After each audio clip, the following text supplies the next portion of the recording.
Храна за долго патување. Природни науки за трето одделение. Сигурно сите од вас сте патувале и сакате да патувате, односно, особено за вас децата се интересни екскурзиите. Но секогаш треба да внимаваме што треба да носиме за јадење, како треба да се храниме и како да се однесуваме кога одиме на патување. Што е важно и на што најмногу треба да внимаваме кога ја одбираме храната и кога одиме на пат.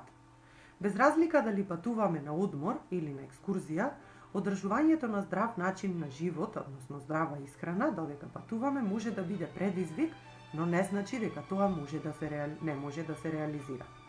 Се што треба да се направи е кога патуваме подолго време, правилно да ја одбереме храната. Тоа е храна која ќе ни даде ситост, но не и онаа која многу брзо се расипува. Тоа значи дека треба да ја избегнуваме брзата храна и секогаш треба да внимаваме што носиме кога патуваме. Секако, повеќето од вас сигурно ќе помислат дека тоа се чипси, смоки, круасани и така натаму. Но, за да останеме здрави, за да не го затруеме нашиот организам, секогаш треба да внимаваме на она што го избираме кога патуваме. На оваа слика дадени ни се јаткасти плодови, суво овошје, зеленчуци, овошје, сушено месо и така натаму. Но ајде понатаму да видиме која е таа правилна исхрана за долг пат.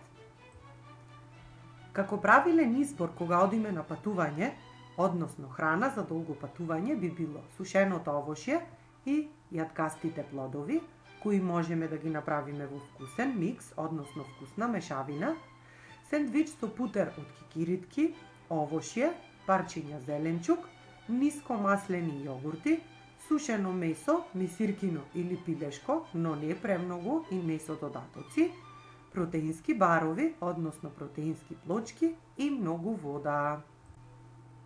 А која е онаа храна која треба помалку да се конзумира или воопшто да не се конзумира кога одиме на долго патување? Тоа се салами и млечни производи, бидејќи тие многу лесно се расипуваат и може да предизвикаат труење на организмот. Потоа, кифли што се полнети со филови од млечни производи и месо, конзервирана храна, како што се месен нарезок, риби конзерви и така натаму, кои лесно можат да се расипат и исто така да предизвикаат труење на организмот, разни сендвичи и брза храна кои имаат додатоци од најразлични преливи и сокови кои се одржат многу шеќери. Ајде сега посебно да ги разгледаме сите оние јадења, односно сета онаа храна која е добра кога одиме на пат.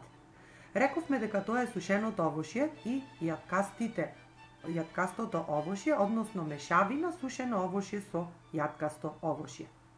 Тоа е мешавина од суво овошје, ореви, бадеми, лешници, суви кајси, суви сливи, сушена брусница, семки од тиква и слично. Здрави се, а се полни со витамини и минерали кои се потребни кога одиме на долг пат. Најважно е тоа што не се расипуваат, а сепак ни даваат енергија. Понатаму како избор на здрав оброк е сендвичот со путер од кикиритки. Путерот од кикиритки е многу вкусен и е многу здрав, особено за вас децата. Кога ќе го направиме во сендвич со интегрален леп и парчиња банана, тоа представува доста здрав оброк кој нема да предизвика тешкотии кога се патува, а исто така ќе ни помогне да чувствуваме ситост. Но, најважно е што сендвичот со путер од кикиритки и банана никогаш нема да се расипе и да предизвика труење во нашиот организам. Доста вкусно и многу интересно за јадење. Овошјето.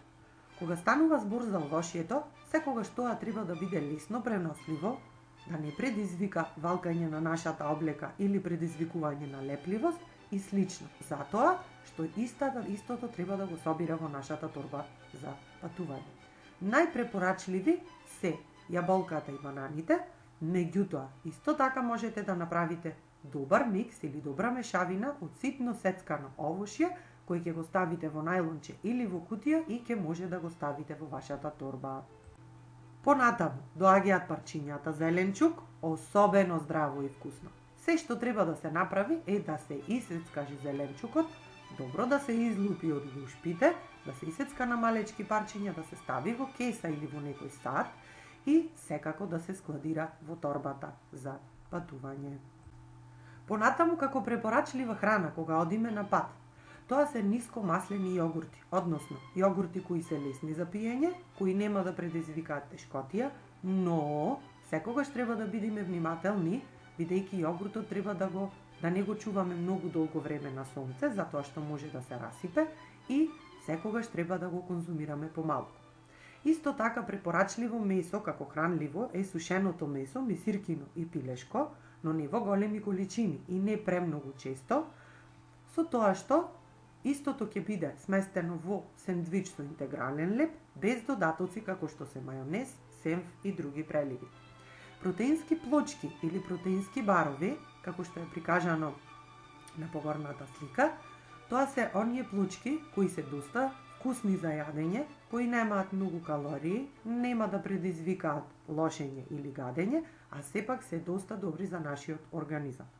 И како најважно, тоа е водата. На долг пак секогаш треба да избегнуваме да пиеме сокови. Претежно треба да се пие вода, многу вода, колку што можеме повеќе, но не на брзина и не наеднаш. Се надевам дека ова видео ќе ви помогне да размислите што ќе понесете наредниот пат кога одите на екскурзија или на некое долго патување или пак на одмор, но исто така треба ова знаење да го преточиме во нешто интересно. За таа цел, задачата за вас е да направите албум со наслов Храна за долго патување, и тоа треба да биде првата страна на која ќе го напишите насловот со големи букви. На следните неколку страници треба да залепете сликички или да нацртате храна која е добра кога се оди на долг пат.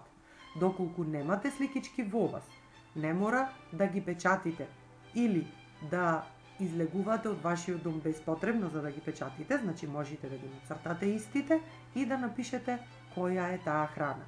На последната страница нацртајте со кого сакате да патувате следно и албумот секако сликајте го и испратете го кај вашата наставничка. Се надевам дека ќе ви биде интересно и забавно. Работете, размислувајте и учете. Се гледаме, дечки!